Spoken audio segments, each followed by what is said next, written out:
సరైన ప్రాపర్టీని ఎంచుకోవడంలో తికమక పడుతున్నారా? ఇక ఆ కన్ఫ్యూజన్ వద్దు. అపార్ట్మెంట్లు, విల్లాలు, ప్లాట్లు మీకు కావలసినవన్నీ ఒకే చోట.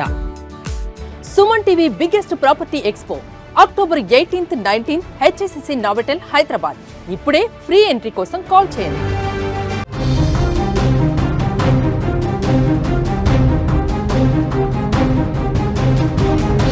ఓ ఇంటి యజమాని తను రెంట్కిచ్చిన ఇంటి బాత్రూంలో సీక్రెట్ కెమెరా పెట్టాడు. ఎంతటి నీచుడో చూడండి. ఈ బ్రేకింగ్ చూసే ముందు బిగ్ అప్డేట్ మీకోసం. హైదరాబాద్ మొత్తంలో ఉన్న బెస్ట్ ప్రాపర్టీస్ అన్నింటినీ ఒక వేదిక మీదకి తీసుకొస్తుంది సుమన్ టీవీ.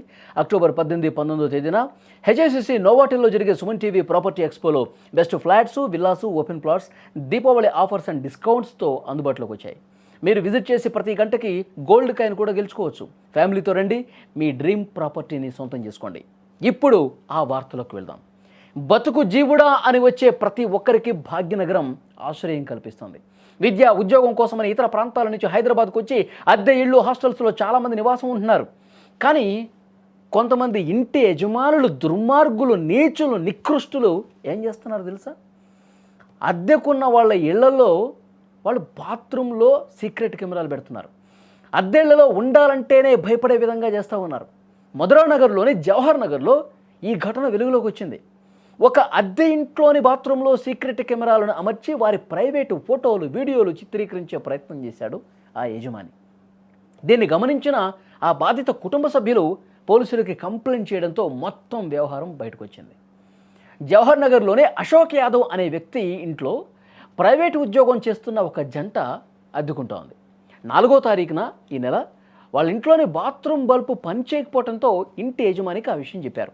దీంతో యజమానికి ఓ ఎలక్ట్రీషియన్ని పిలిపించి కొత్త బల్బును పెట్టించాడు.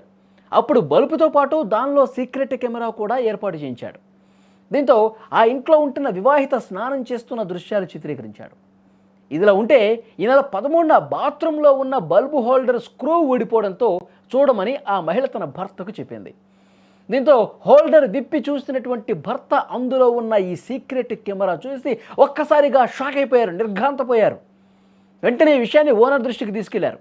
బల్బు ఫిట్ చేయడానికి వచ్చిన ఎలక్ట్రీషియన్ ఈ పని చేసి ఉంటాడు, అతన్ని పిలవాలని చెప్పాడు. అయితే యజమాని మాత్రం వారి మాటలను పట్టించుకోలేదు. అదంట పోలీసులు కంప్లైంట్ చేసింది. బాధితుల ఫిర్యాదుతో ఘటన మీద కేసు నమోదు చేసుకుని దర్యాప్తు చేస్తే మొత్తం విషయం బయటకు వచ్చింది. ఇంటి యజమాని అశోకే బాత్రూంలో ఎలక్ట్రీషియన్తో ఆ కెమెరాను పెట్టించాడు అని తెలిసి ఆ రెంట్కున్నటువంటి ఆ జంట షాక్ అయిపోయారు. ఇలాంటి దుర్మార్గులు, ఇలాంటి సైకోలు, ఇలాంటి కామాంధులు, నికృష్టులు ఇంకా మన సమాజంలో ఉన్నారు. కనీసం అద్దెకున్న వాళ్ళు ప్రశాంతంగా బతకలేని పరిస్థితిని క్రియేట్ చేశారు ఇలాంటి దుర్మార్గులు అని ఆ యజమానిని తిట్టిపోసినటువంటి పరిస్థితి. పోలీసులు ఇంకా దాడి చేయలేదు ఇంకా, ఎందుకంటే వాళ్ళ కుటుంబ సభ్యులు అందరూ వచ్చి కొట్టే ప్రయత్నం కూడా చేశారు. పోలీసులు అడ్డుకుని అతన్ని తీసుకెళ్ళిపోయారు పోలీస్ స్టేషన్కి. ఇక ఎలక్ట్రీషియన్ చింటూ పరారీలో ఉన్నట్టుగా తెలుసుకుని అతడి కోసం గాలిస్తూ ఉన్నారు. ఇప్పటి వరకు హాస్టల్స్, హోటల్స్ లేదంటే ఏదన్నా షోరూమ్స్కి వెళ్తే అక్కడ మాత్రమే ఇలాంటి సీక్రెట్ కెమెరాలు పెట్టి చిత్రీకరించిన పరిస్థితి గతంలో మనం చాలా చూసాం వార్తల్లో. ఇప్పుడు ఏకంగా అద్దెకున్న వాళ్ళ ఇళ్లలో కూడా పెట్టి ఇంత దుర్మార్గానికి తెగబడ్డ పరిస్థితుందండి. అద్దెళ్లలో కూడా జనాలకు రక్షణ లేదని చెప్పి ఇప్పుడు అర్థమవుతోంది. ఇప్పుడు హైదరాబాద్ సిటీలో ఎవరైతే అద్దెకు ఉంటున్నారో వాళ్ళందరూ కూడా భయపడే పరిస్థితికి వచ్చారు. బాత్రూమ్లన్నీ ఈ వార్త చూసిన తర్వాత చెక్ చేసుకుంటున్నట్టు పరిస్థితుంది. ఏమో మన బాత్రూంలో కూడా పెట్టారా, సీక్రెట్ కెమెరాలు పెట్టి మన ప్రైవేటు ఫోటోలు, వీడియోలన్నీ చూస్తూ ఉన్నారా, దుర్మార్గంగా ఎవరన్నా ప్రవర్తిస్తూ ఉన్నారని చెప్పి భయపడే పరిస్థితికి వచ్చారు. నిజంగా ఇలాంటి నీచులకి ఎలాంటి శిక్ష వేయాలండి? ఇలాంటి వాళ్ళు అసలు ఏం చేస్తే కరెక్ట్ అండి? వీడు అసలు మనిషా, పశువా? వాడింట్లో కూడా భార్య పిల్లలు ఉంటారుగా, వాడు కూడా ఒక అమ్మకి పుట్టినోడేగా. ఇలాంటి దుర్మార్గుల్ని ఏం చేస్తే కరెక్ట్ కామెంట్ బాక్స్లో మీరు తెలియచేయండి.